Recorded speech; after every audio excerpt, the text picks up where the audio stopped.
عليكم ورحمة الله وبركاته. ازيكم يا أصدقاء؟ عاملين ايه؟ يا رب تكونوا بخير ان شاء الله، يا رب في احسن حال. هنا زي ما انتوا شايفين منظر الأوضة دي، فقلت يعني أبدأ بيها عشان كانت يعني خلاص يعني عايز تتعمل، فقلت أبدأ بيها هي الأول. هنا طبعا كانت في فرشة في الأرض، لأن الأستاذ عمر دلوقتي ابتدى ان هو يحبي وكده، فبخاف عليهم لما بيوصلوا للمرحلة دي، بخاف عليهم ان يقع من على السرير وانا ما اكونش مثلا واخده بالي، اكون نايمه مثلا وكده، فيوقع من على السرير في المرحله دي يعني. بس بنحط فرشه كده انا وعمر، وبننام في الارض يعني. بس شيلنا الفرشه الاول وبعد كده هوضب باب الارض.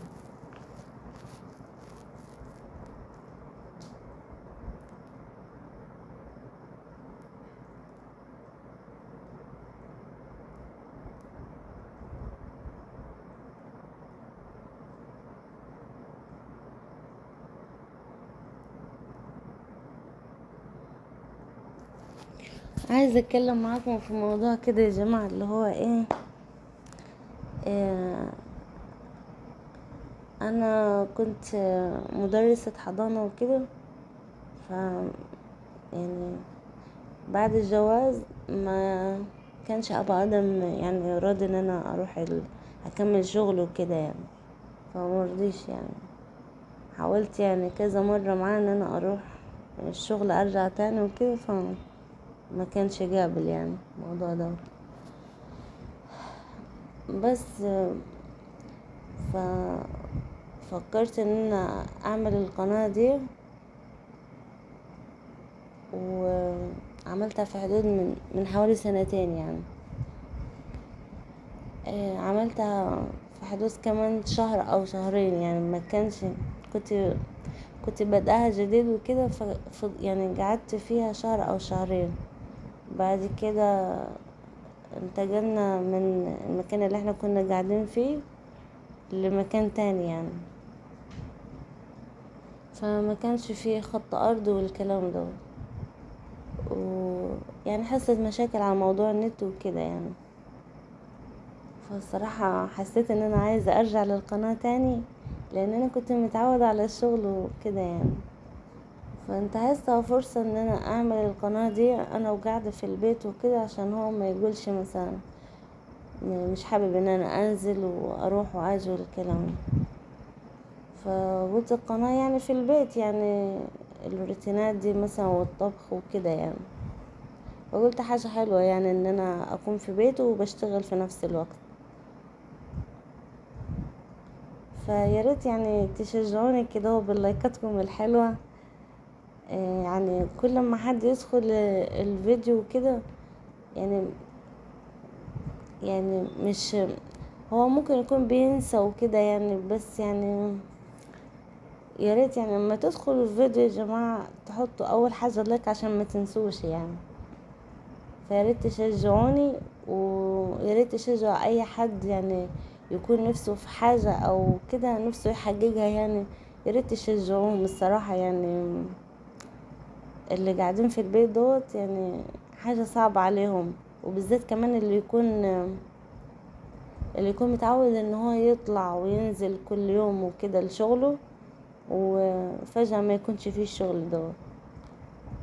صراحة انا كان نفسي ان انا اروح الشغل ارجع تاني، بس يعني مفيش يعني. جبت الاطفال وكده، قال لي مين هيقعد معاهم والكلام دوت، فمفيش يعني مفر يعني، ما كانش ينفع ان انا اروح شغل وكده يعني. يا ريت تشجعونا وتشجعوا اي حد يعني يكون ان هو حابب الشغل ومحتاج لشغل يعني. وبكون شاكرة لكم يعني خالص. بس حاجة صعبة الصراحة لما يعني الأطفال كمان تكون كتير يعني، لأن ما شاء الله يعني أنا معايا 4 أطفال وكده، ف فعلا هتكون حاجة صعبة ان انا انزل يعني من البيت والكلام ده.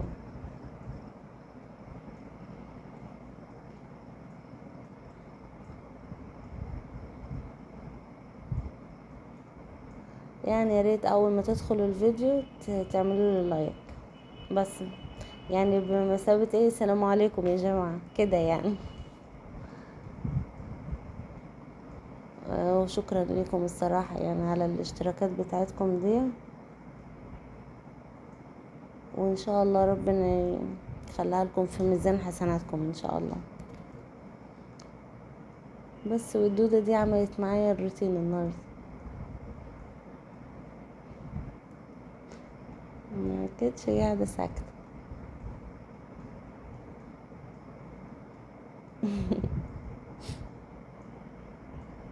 بتلف حوالين نفسها، اقول لها بس اسكتي ماما مش فاهم.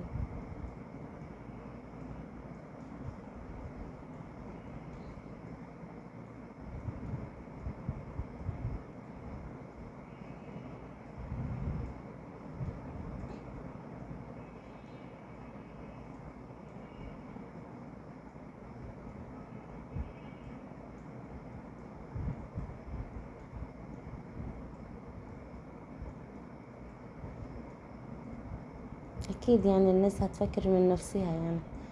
الايام يعني وصلنا الايام يعني حاجة صعبة الصراحة يعني. اكيد يعني اللي هيجوزوا جديد دول هيفكروا مليون مرة ان هم يجيبوا اطفال مثلا في حدود واحد او اتنين يعني.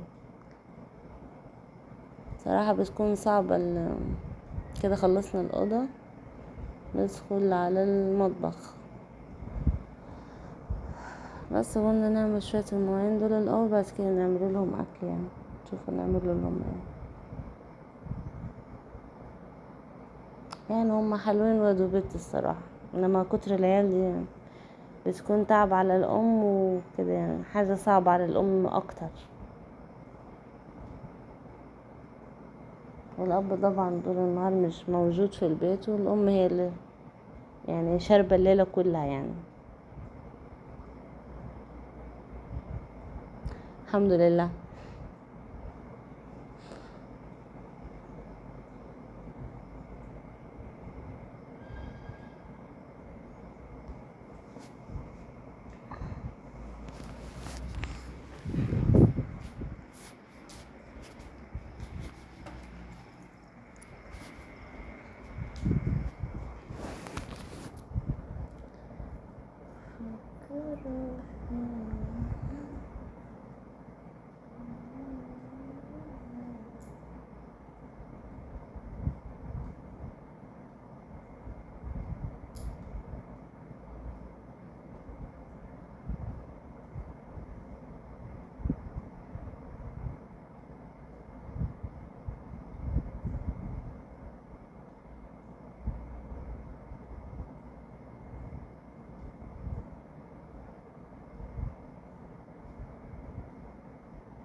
وفي ناس كمان بتكتبلي تعليقات، والله يعني بصراحة أنا بفرح بيها يعني، تعليقات جميلة كده وحلوة يعني.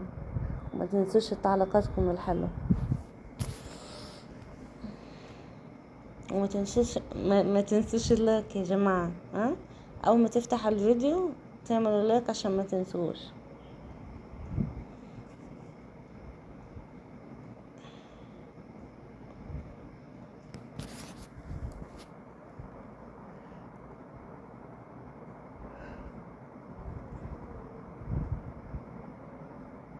أنا نمت مع العيال وبعد كده صحيت دلوقتي أعمل الفيديو معاكم يعني أسجله،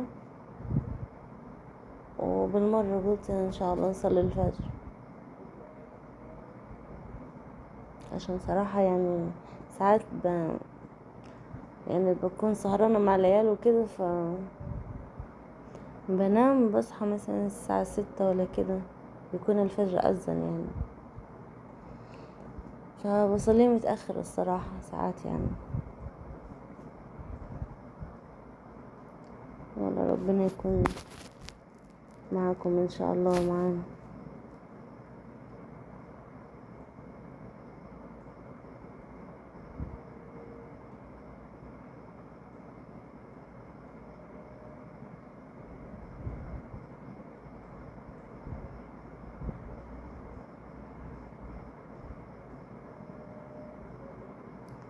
ربنا يسعدنا ويسعدكم.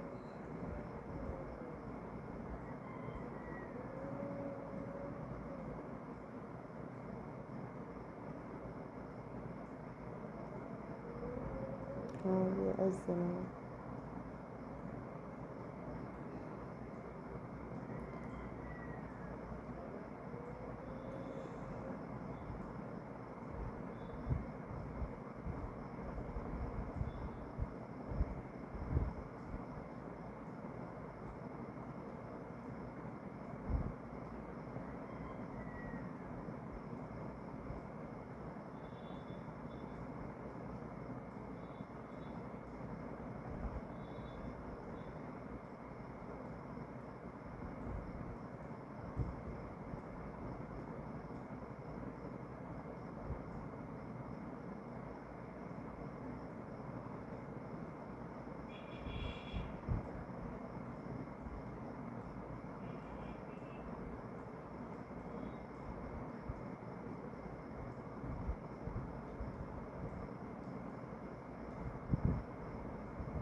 الله أكبر، الله أكبر.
بس هنا غسلنا المواعين خلصناها يعني، فكان في اكل من امبارح وكده، فما رضوش بيه. لوزي وانا رحت عملت لهم تونة يعني.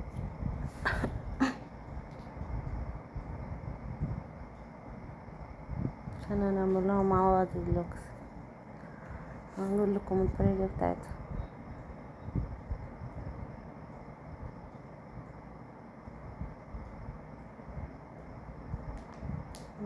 في الكوباية الأخيرة دي.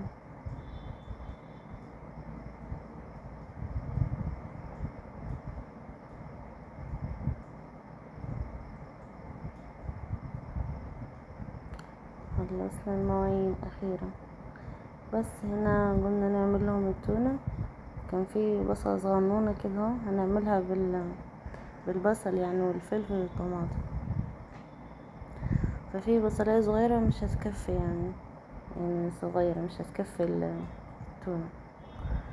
رحت عملتها وكنت فرمة توم يعني حطها في الفريزر. خدت معلقة برضو كده، معلقتين، لا معلقتين مش فاكرة خدت كام. المهم حطيتهم على المعلقتين دول، حطيتهم على البصلاية الصغيرة، حطينا لهم ملح وفلفل. على فكرة يا جماعة الأكلة دي تحفة بالشكل دوت، يعني جربوها. بعد ما شوحنا البصلاية كده مع بعضيها، حطينا فلفلتين، قرنين فلفل يعني، وبعد كده طماطماية حلوة كده وسط يعني، وشوحناهم كده مع بعض. وبعد كده يدبل يعني، بعد كده نحط التونة، ملح وكمون بس يعني يتحط لها يعني.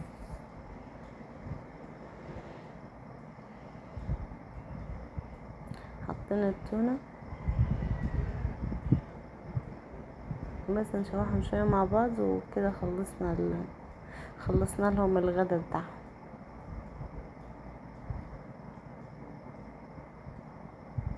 واقول لكم السلام عليكم ورحمة الله وبركاته. كده خلصنا الفيديو. السلام عليكم.